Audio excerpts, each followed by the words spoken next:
Vi skal lave en emneopgave om eksponentielle funktioner. Først vil vi forklare kort, hvad man forstår ved en eksponentiel vækst. Derefter vil vi præsentere forskriften og forklare betydningerne af konstanterne a og b. Vi vil give et par eksempler på en eksponentiel udvikling. Herefter vil vi snakke om de specielle egenskaber ved eksponentielle funktioner, og herunder vil vi komme ind på værdimængden og halveringstiden. Til sidst vil vi bevise formlen til beregning af fordoblingskonstanten. Eksponentiel vækst, det er, hvor noget vokser, som I kan se her, eller hvor det aftager, som I kan se her, og med en fast procent per tidsenhed. Eksponentielle funktioner anvendes blandt andet til at beskrive eksponentielle udviklinger, der foregår over en tid. Her ses så den generelle forskrift for en eksponentiel funktion, som er y er lige med b gange a i x. X og y er variable, hvor y-værdien afhænger af, hvilken x-værdi man sætter ind herinde på højre side. Y er altså den afhængige, hvor x er den uafhængige variabel. Og her vil jeg forklare betydningen af konstanten b, og b fortæller, hvor funktionen skærer y-aksen, og b skal altså være større end 0. b er begyndelsesværdien, og b er det samme som y-værdien, når x er lige med 0. Det er det, fordi at f af 0 er lige med, hvis man siger b gange a i 0. Og hvis man siger b gange a i 0, er det samme som at sige b gange 1. Så det vil sige b. Og her ses så, hvordan det ser ud. Jeg vil fortælle lidt om konstanten a. A den fortæller om funktionen den er aftagende eller om den er voksende, og man kalder a for fremskrivningsfaktoren. Hvis a er større end 1, så er det en eksponentiel voksende funktion, og hvis a er mindre end 1, er det en eksponentiel aftagende funktion.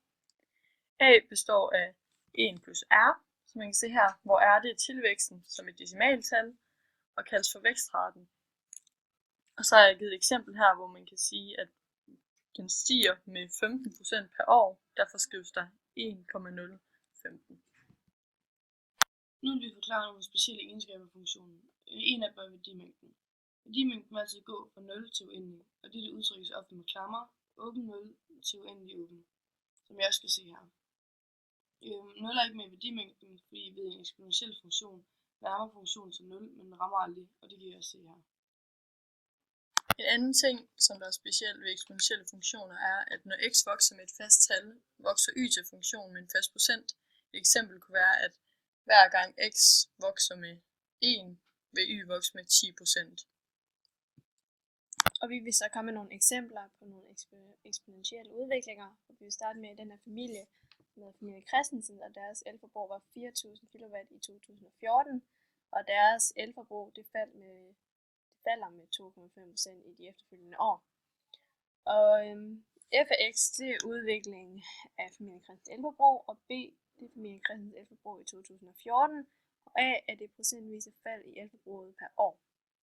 Og b, som I ser, det begyndelsesværdien, det er 4.000, og a det er 2,5%, og i det er et fald, så siger vi så 1 minus 0,025, som så giver 0,975 i x. Og her ser vi sådan en eksponentiel udvikling. Så dermed lider spørgsmålet sig på, hvor stort elforbruget er efter 5 år. Og så sætter vi så 5 ind på x's plads, i det er efter 5 år. Og der ender vi så ud med at have en funktion her, og vi vil så finde skæringspunkten mellem den eksponentielle funktion og den anden funktion, der er. Og der ser vi så, at efter 5 år, så vil elforbruget være 3.524,38. Her ser vi et andet eksempel på, hvordan man opstiller en eksponentiel voksende udvikling ud fra en skolebeskrivelse. Befolkningstallet i et land vokser med 1,8% om året, og i 1920 var der 17 millioner indbyggere i landet. Nu skal vi så opstille en model, der beskriver udviklingen i befolkningstallet efter 1920, hvis udviklingen fortsætter. Og da befolkningstallet vokser med en fast procent om året, er der tale om en eksponentiel model, altså y lige med b gange a i x. Hvor y er befolkningstallet i millioner, og x er antal år efter 1920. Begyndelsesværdien b er befolkningstallet i 1920, og det var opgivet 17 millioner, det vil sige b er lige med 17, og det kan I også se her. Og eftersom befolkningstallet i landet vokser med 1,8% om året, er vækstraten angivet til r lige med 1,8%, det er så 0,018. Så fremskrivningsfaktoren bliver a lige med 1 plus r, og det er så 1,018, og det kan jeg se her. Konklusionen er så, at den model, der beskriver udviklingen i befolkningstallet efter 1920, er y lige med 17 gange 1,018 i xt. Her vil jeg bevise formlen til beregning af fordoblingskonstanten, og det vil jeg gøre for at finde ud af, hvor meget x skal ændres med, for at y-værdien fordobles. Når x er lige med 0, så er y lige med b. Derfor kan man sige b gange a i xt lige med 2b. Så divideres der med 2 på begge sider, så der kommer til at stå a i xt lige med 2.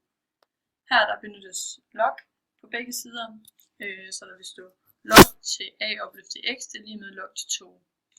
Her lyder sådan en regel, at man må flytte x uden for parentesen, så det kommer til at hedde log, eller x gange log til a lige med log til 2. Da det modsatte gange er at dividere, så kommer der til at stå x lige med log til 2, divideret med log til a.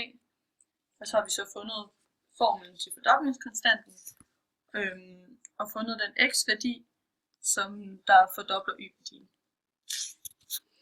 Og her kan man se, at hvis man kigger hernede i bunden, så er det fordoblingskonstanten, som er den afstand, man skal øge x-værdien med, for at fordoble y-værdien.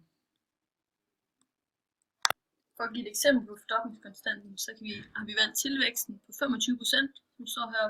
Så sætter vi tilvæksten ind i logformlen, og ud af det, så finder vi fordoblingskonstanten på 3,1.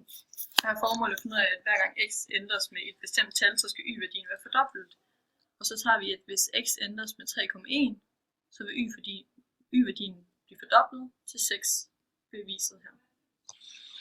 Nu vil vi godt snakke om halveringstiden, som jo er den tid, der går mod x-aksen, indtil y-værdien er halveret. Det vil så sige, at y-værdien den aftager med en fast procent per x, og så er vi på et tidspunkt, så når vi ned til 50% af den oprindelige, altså halveringen.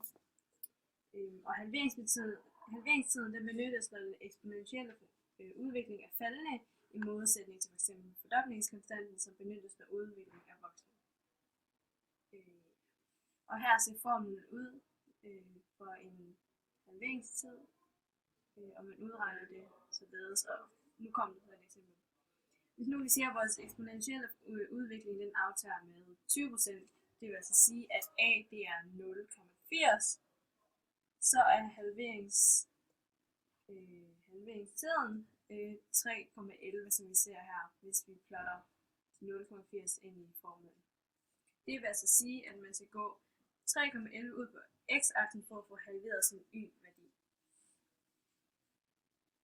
Og det var så alt, vi havde om eksponentielle funktioner.